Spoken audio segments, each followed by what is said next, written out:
শংকৰাজান সমন্বয় ক্ষেত্ৰত 16 ডিচেম্বৰৰ পৰা 22 ডিচেম্বৰলৈ নৱম কয়াকুছি গ্ৰন্থ আৰু বাণিজ্য মেলা অনুষ্ঠিত হ'ব।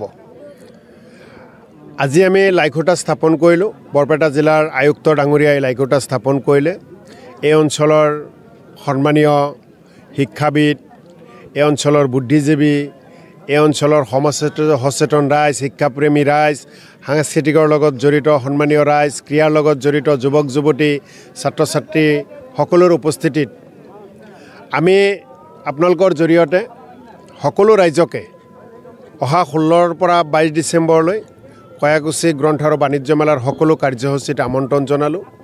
আৰু আমি কয়াকুছি গ্ৰন্থ আৰু বাণিজ্য মেলাই প্ৰতিটো মুহূৰ্তত ভাতৃত্ববোধৰ কাৰণে আমি কাম কৰোঁ।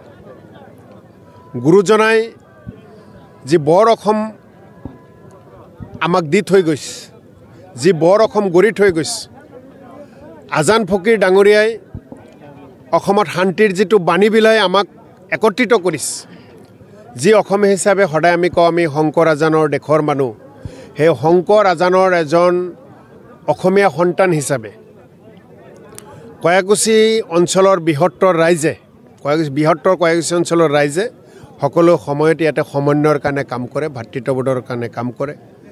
আমি আমাৰ প্ৰতিটো অনুষ্ঠানৰ মাজত আপোনালোকে দেখিব, প্ৰতিটো কাৰ্যসূচীৰ প্ৰতিটো পৃষ্ঠাই পৃষ্ঠাই আপোনালোকে দেখিব যে প্ৰতিভাক কেনেকৈ বিকাশ কৰিব লাগে, লুকাই থকা প্ৰতিভাক যাতে কোনো বাধা দিব নোৱাৰে। এনেকুৱা আমি কিছু কাৰ্যসূচী ইয়াত আমি কৰোঁ, যি কাৰ্যসূচীৰ জৰিয়তে সমাজৰ উত্তৰণ হয়, ল'ৰা ছোৱালীখিনি উপকৃত হয়।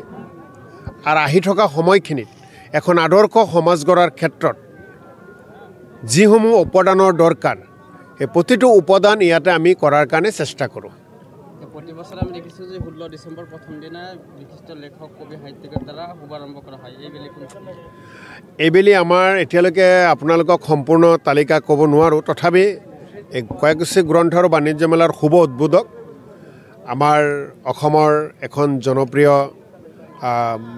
চেনেল, মিডিয়া চেনেল ND24ৰ মুখ্য কাৰ্যবাহী সম্পাদক ৰাজদীপ বাইলুং বৰুৱা ডাঙৰীয়াই শুভ উদ্বোধন কৰিব কয়াকুছি গ্ৰন্থ আৰু বাণিজ্য মেলা। বাকী কাৰ্যসূচী খুব কম দিনৰ ভিতৰত আপোনালোকক আমি জনাম।